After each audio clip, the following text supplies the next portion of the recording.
Bismillahirrahmanirrahim. Elhamdülillahi Rabbil alemin. Vessalatu vesselamu ala Rasulina Muhammed ve ala alihi ve ashabihi ecma'in. Amma ba'd. Assalamu alaikum ve rahmatullahi ve barakatuhu. Muhtaram azizlar, aziz yurtdoshlar. Ulug' Ramazon oylarida Alloh haq subhanahu va taolo barchamizni xonadoniga o'zini fayzini, barakotini yog'dirgan bo'lsin. Ushbu oylarda qilayotgan duolarimizni Alloh mustajab qilsin. Ramazon-i Sharifning barakoti bilan yurtimizdan Alloh balo-yu ofatlarni o'zi tez kunda bartaraf aylasin. Azizlar, Alloh Qur'oni Karimda Estaizu billah va lanabluwannakum bi shay'in minal khawfi wal ju'i va naqsin minal amwali wal anfusi wat thamarat deb marhamat qiladi. Ya'ni Alloh aytadiki, ey bandalarim, biz sizlarni imtihon qilib turamiz deyapti. Turli holatlar bilan imtihon qilar ekan. Qanaqa imtihon?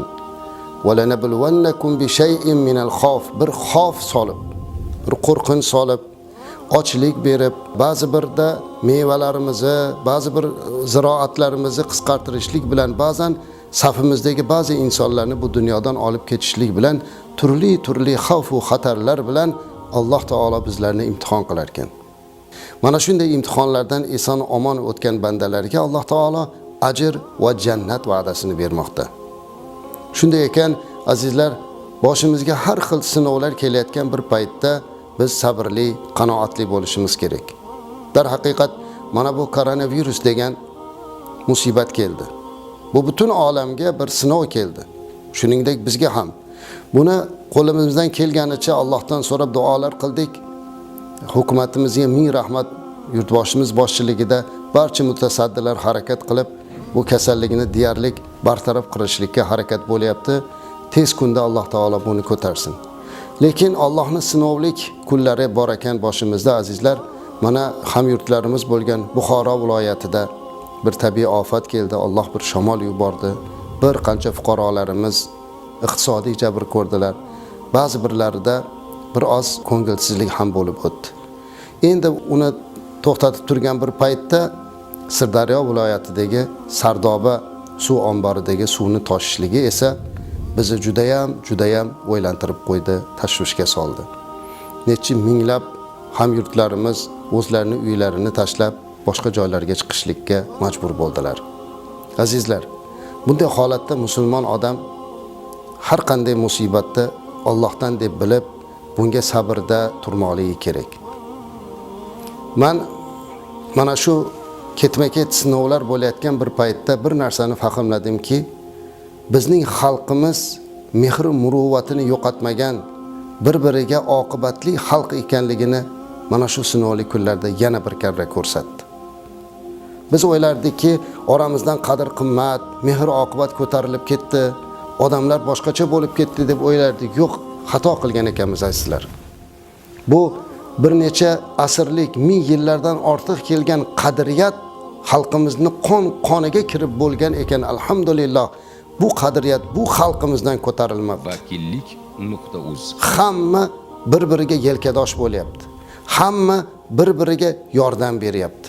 Qo'lidan kelganicha mana shu kasallik tarqaganda ham fidokorona xizmat qildilar.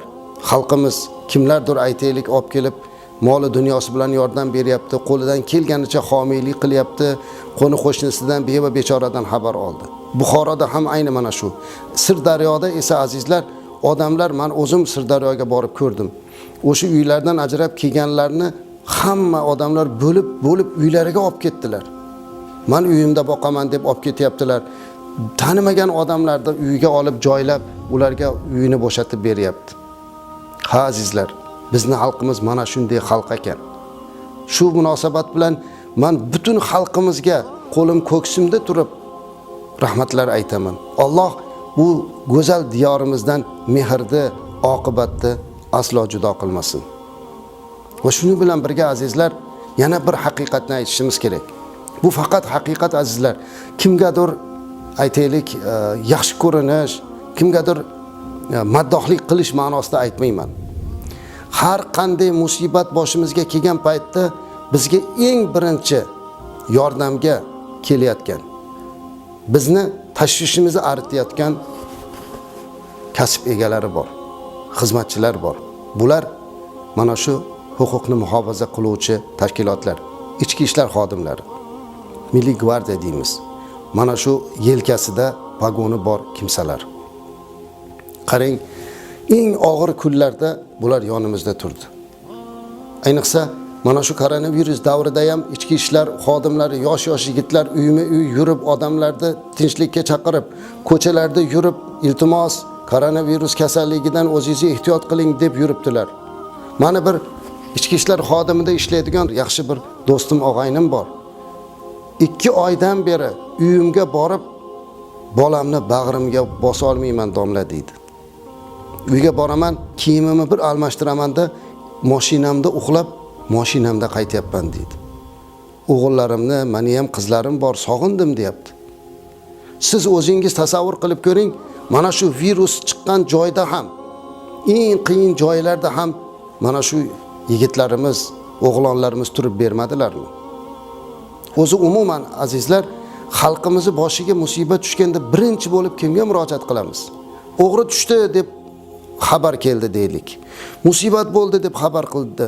Nimaiki bo'lsa, eng birinchi qiladigan ishimiz tezda militsiya xodimiga telefon qiling, kelsin deymiz. Mojaroyimizga ham ularni chaqiramiz. Har doim. Shunday ekan, biz ularning mehnatini qadriga yetishimiz kerak. Kuni kecha Sardobada suv toshqini bo'lganda ana shu yigitlar, bizning mard o'g'lonlarimiz xalqini, yurtini himoyasida jon fidolik ko'rsatdi. Odamlar bilan men gaplashdim. Ba'zi birlar aytibdiki, bizning mahallamizdagi ichki ishlar xodimiga 1000 rahmat, uyma yurib tezroq chiqinglar deb hammamizni chiqardi dedi.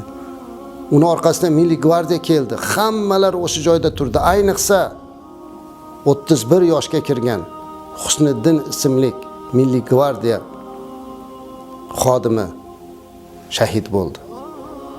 Odamlarni hammasini olib chiqib, ularni vertolyotga o'tkazib, o'zi o'sha joyda qolib, vatani, yurti, millati uchun jonini berdi. Bular shahid hisoblanadi azizlar. Chunki kim vatanini, yurtini himoya qilib, oilasini himoya qilib dunyodan o'tarkan, u shahid bo'ladi. Bu Husniddin 2 ta qizi bor edi. Ertalab uydan chiqib ketayotganda qizini boshini silab ehtimol xayrlashib chiqqan edi. Uyda ota-onasi bor edi. Lekin endi qizlari otasini kutgan bo'yicha yig'lab qoldilar. U ham uyda o'tirsa bo'lar edi-ku azizlar. Lekin qasamiyotiga vafoda qoldi. Alloh shahidlardan qilsin, joylarini jannatdan qilsin. Uni orqasidan qolayotgan mana bu qizlar endi bizning qizimiz. Bizning vatanimizning qizi. Biz uni voyaga yetkazamiz. Qizlarimizni o'ksimasligi uchun hamma butun yurtdoshlar mas'ulmiz. Shunday ekan azizlar, biz bu ichki ishlar xodimi bo'lsin, har qanday organ xodimi bo'lsin, bugun vatani, yurtiga xizmat qilyaptimi? Ularning haqqiga duo qilishimiz kerak, ularni la'natlamasligimiz kerak. Vakillik.uz. Qanday qilib ularga biz la'nat aytishimiz mumkinki? Payg'ambarimiz alayhisolatu vasallam bir hadisni aytdilar. Aynani la tamassuhman naru dedi. Ya'ni Rasulimiz alayhisolatu vasallam aytibdilarki, 2 ta ko'z borki, bu ko'zni qiyomatda do'zaxning o'ti kuydirmaydi. Mana shu 2 ta ko'zni egasini. Bu qaysi ko'z? O bitta ko'z egasiki Allohdan qo'rqib, Alloh uchun yig'laydi, ibodat qiladi. Ikkinchi ko'z sohibi vatanini, yurtini qo'riqlab uxlamaydigan ko'z. Vatan, yurt uchun uxlanmagan ko'z do'zaxda kuymaydi ekan azizlar. Endi o'zingiz o'ylang. Necha kunlab uxlamayapti mana shu ichki ishlar xodimlari. Necha kunlab uxlamaydi. Vatani uchun, yurti uchun. Modomiki Alloh bularni ko'zini do'zaxning azobidan saqlashlikka va'da berib payg'ambarimiz alayhisalom bizga yetkazar ekanlar, biz bu ko'z sohibini ota-onasiga rahmat aytishimiz kerak. Ularni la'natlamasligimiz kerak. Ularga yordamchi bo'lishimiz kerak. Ularga yelkadosh bo'lishimiz kerak. Bor haqiqat shu. O'zingiz o'ylang, qaysi birimiz oylab kerak bo'lsa temir vagonda yota olmaymiz. kasallikda ham, boshqada ham ko'chalarda yotishibdi. Sovuqlarda turishibdi, issiqlarda turibdi. Nimaiki bo'lsa turibdi, axir ular ham bir ojiza ayolning farzandi. Ular ham mana shu yurtda biz kabi bir farzandi, bir fuqarosi azizlar, ularning ham oilasi bor, bola chaqasi bor. Lekin burchakan vatan uchun, yurt uchun xizmat qilaman degan ekanmi? Alloh taolo bularning xizmatiga ajr bersin. Ularni haqqiga duo qilish kerak.